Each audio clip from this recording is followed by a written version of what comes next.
everybody, welcome to the real United States, and we are once again right down on the banks of the Detroit River here in downtown Detroit, Michigan, and we are by this statue of the reason the city is here. This is Antoine de la Cadillac, which I probably butchered terribly because my French isn't worth a darn good, but anyway, Cadillac, as we just generally refer to him.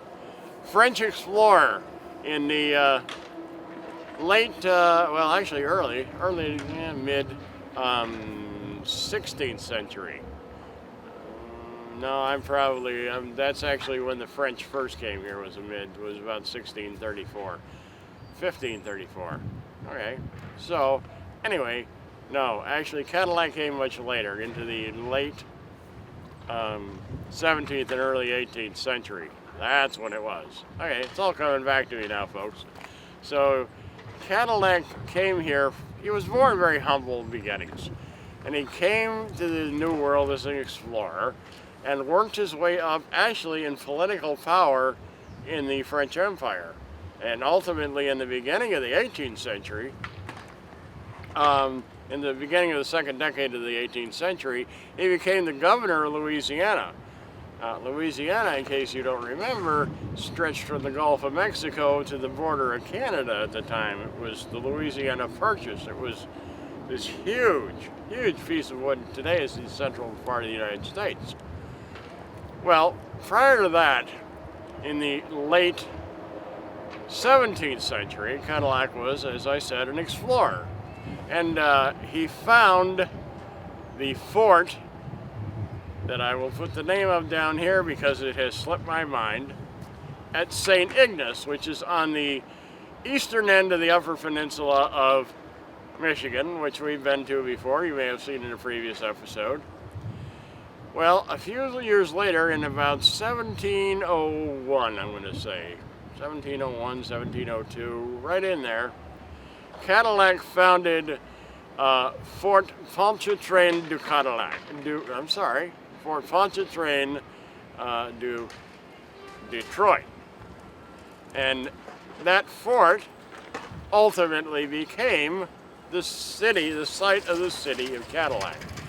Now we are in Hart Plaza, actually, for those of you that are interested, right downtown Detroit, is, I guess, the historic landing site where Cadillac first got out of his vessel on the Detroit River and set foot here in what is now Detroit, and where the Fort Pontchartrain, was originally located.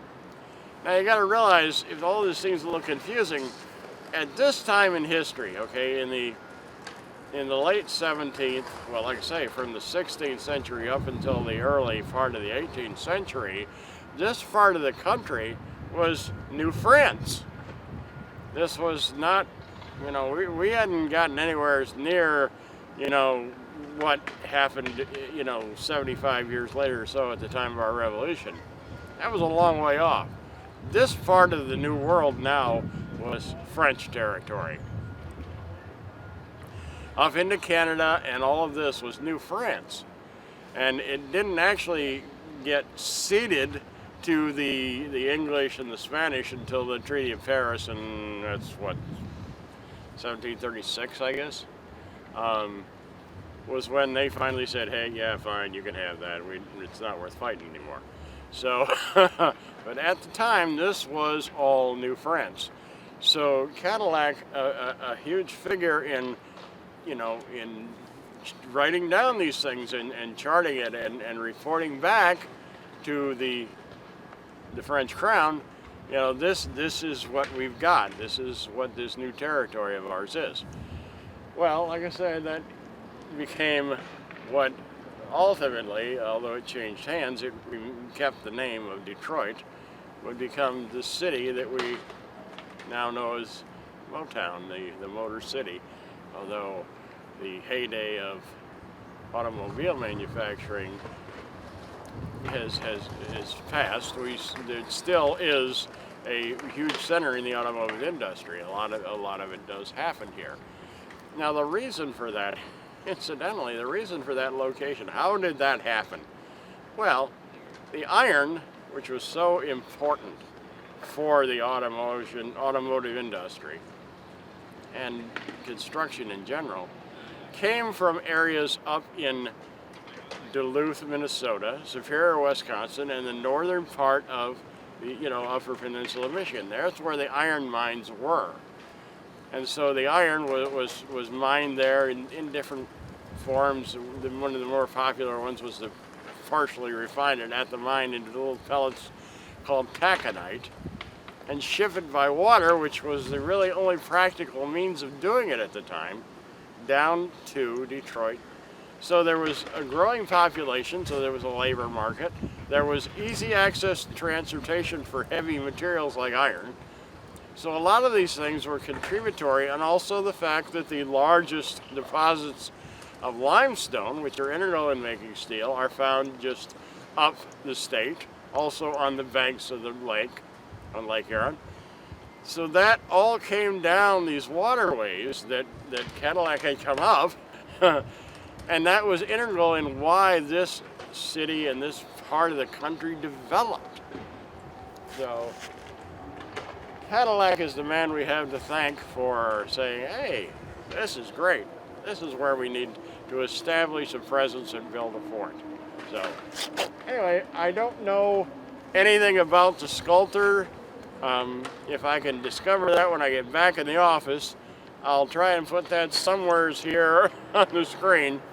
And but it is a beautiful life-size bronze statue of him.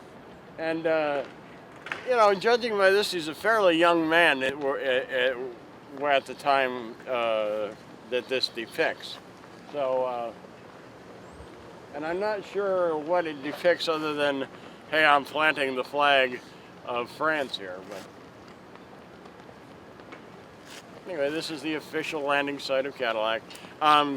Interestingly enough, by the way, there is another city, relatively small city, on the west side of the state, named in his honor, the city of Cadillac. Not terribly far from where Beverly and I live, actually. So he played an important enough role in the history of the state of Michigan to, be honored, not just with a automobile line named after him, the Cadillac line of General Motors, but a city and, well, of course, this beautiful landing park here at Hart Plaza. So anyway, I've probably rambled on long enough. I hope you've enjoyed this short visit to the monument to Cadillac's Landing here in Detroit, Michigan. If you got questions or comments, I will do the best I can to answer them. Please leave in the comments section down below. I love hearing from all of you. If you're new here, welcome! And please consider clicking subscribe to come along for the adventure, because we got lots more to show you. And before I go, folks, if you're still here, please take time to share this on social media, or share it with your friends, tell your friends about it. That's how we get more people to come in and see our videos. So we would certainly appreciate it if you would share this with anyone you can. Thank you very much.